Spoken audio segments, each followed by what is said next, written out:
বাবা, perfume body spray লাগাচ্ছ তুমি? হ্যাঁ পাপা, এদিকে তাকাও। ওরে বাবা, রেখে দাও। রাস্তা এত জ্যাম আজকে হওয়ারই ছিল নাকি? সো বন্ধুরা, আমরা আজকে বেরিয়ে পড়েছি দক্ষিণেশ্বর মন্দির ঘুরতে। তো আমার ছেলে যে মাঝখানে বসে রয়েছে বাইকের, আমি বাইক চালাচ্ছি আর ভিডিওটা করছে আমার বউ। তা দক্ষিণেশ্বর মন্দির অনেক দিন ধরে যাওয়া হয় না মায়ের দর্শন নিতে, তাই বেরিয়ে পড়লাম বাইকে করে আজকে মায়ের দর্শন নিতে। তো আজকে মায়ের দর্শনটা করে একটু ঘুরতে যাব বেলুড়ের দিকে। তা দেখতেই পাচ্ছ রাস্তাটা খুব সুন্দর লাগছে। যখনই বাইক নিয়ে যায় রাস্তার দুপাশে এত সুন্দর গাছ, হ্যাঁ, যেন মনে হচ্ছে সে পাহাড়ের দেশে গাড়ি চালাচ্ছি, এরকম মনে হয় দার্জিলিংয়ে চলে এসেছি। ঠিক এরকমই অনেকটা ভিউ লাগে, দেখতে সত্যি খুব সুন্দর লাগে। দক্ষিণেশ্বর যখনই যাই এই রাস্তাটা সত্যি খুব সুন্দর লাগে। অবশ্য অনেকে জানে এই রাস্তাটা কতটা সুন্দর লাগে। তো আর বেশি দূর নয়, চলেই এসেছি মোটামুটি আমরা দক্ষিণেশ্বর মন্দির। আর বেশিক্ষণের রাস্তা নয়। আমার ছেলেটা অনেক দুষ্টুমি করছে ভাইকে বসে বসে পেছনে, বলছে কখন পৌঁছাবো বাবা মন্দিরে। আর আমাকে শুধু বলছে বারবার, বাবা মন্দিরে ওখানে কি হনুমান দেখা যায়? তা আমি বলেছি হ্যাঁ দেখা যায়। তো খুব এক্সাইটেড ও যে ওখানে হনুমান দেখবে।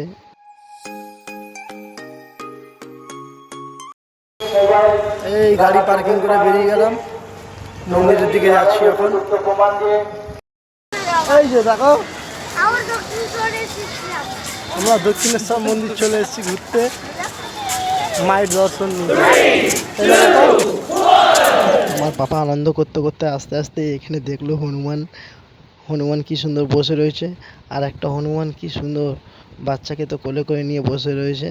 এই দেখো, দেখাচ্ছি তোমাদের, এই দেখো কি সুন্দর বাচ্চাটা বসে রয়েছে হনুমান। আমার ছেলে তো কি বলবো, ওর পাশে যেতেই ভয় পাচ্ছে। চলো তাহলে মন্দিরের দর্শনটা করাই। এই যে মা দক্ষিণেশ্বর মন্দির, আমরা চলে এসেছি মন্দিরে দর্শন করতে মায়ের, অনেকদিন আসা হয় না। বাইরে দিয়ে মন্দিরটা দেখতে সত্যি খুব সুন্দর লাগে।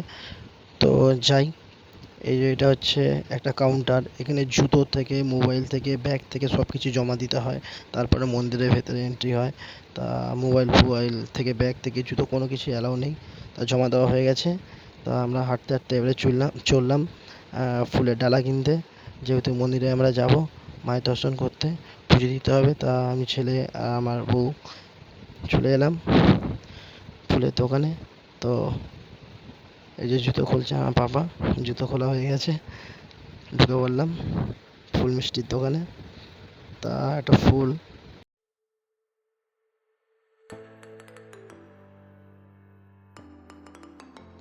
বিভিন্ন দামের ফুল পাওয়া যায় এখানে, বিভিন্ন 50, 100, 150, 200, 250, 500, হ্যাঁ, যার যেটা ভালো লাগে সে সেটাই নেবে। তো আমরাও নিয়ে নিয়েছি। পরে এই যে হেঁটে হেঁটে যাচ্ছি।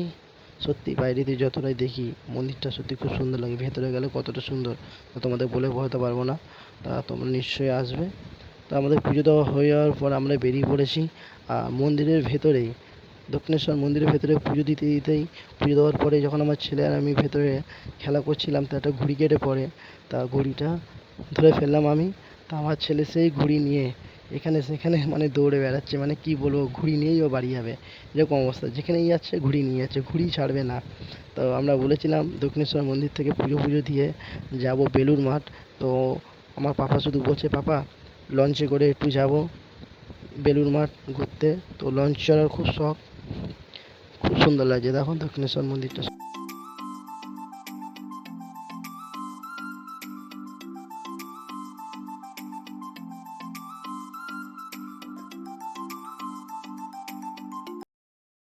হেঁটে হেঁটে আবার রওনা দিলাম টিকিট কাউন্টারের দিকে, যেহেতু এখান থেকে টিকিট সংগ্রহ করে আবার যেতে হবে আমাদের বেলুড় মাঠ।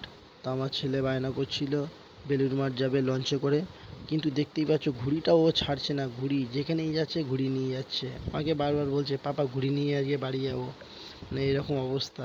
ঘুড়ি অনেকবার বলেছি, পাপা ঘুরিয়ে নিয়ে যেতে হবে না, ঘুড়িটা এখানে ফেলে দাও আর বাচ্চাদের দিয়ে দাও, কোনো মতে দেবে না, ও ঘুড়ি নিয়েই যাবে, এরকম অবস্থা। তো মোটামুটি চলে এসেছি আমরা টিকিট কাউন্টারে, টিকিট কাটবো। আর অবশ্যই তোমাদের যদি ভিডিওটা ভালো লাগে অবশ্যই অনেক অনেক শেয়ার করবে, অনেক অনেক কমেন্ট করবে, অনেক অনেক ভালোবাসা দেবে। এই চলে এসেছি টিকিট কাউন্টারে। তো আজকে পুরোটা ভিডিও দেখাতে পারবো না, হয়তো বেলুড় মাঠের ভিডিওটা হয়তো সেকেন্ড পার্ট আমি তোমাদের দেখাবো, কেন যেহেতু ভিডিওটা অনেকটা বড় হয়ে যাচ্ছে। তা পরের পার্ট অবশ্যই তোমাদের দেখাবো। ভালো লাগলে অবশ্যই কমেন্ট করে জানাবে। টাটা।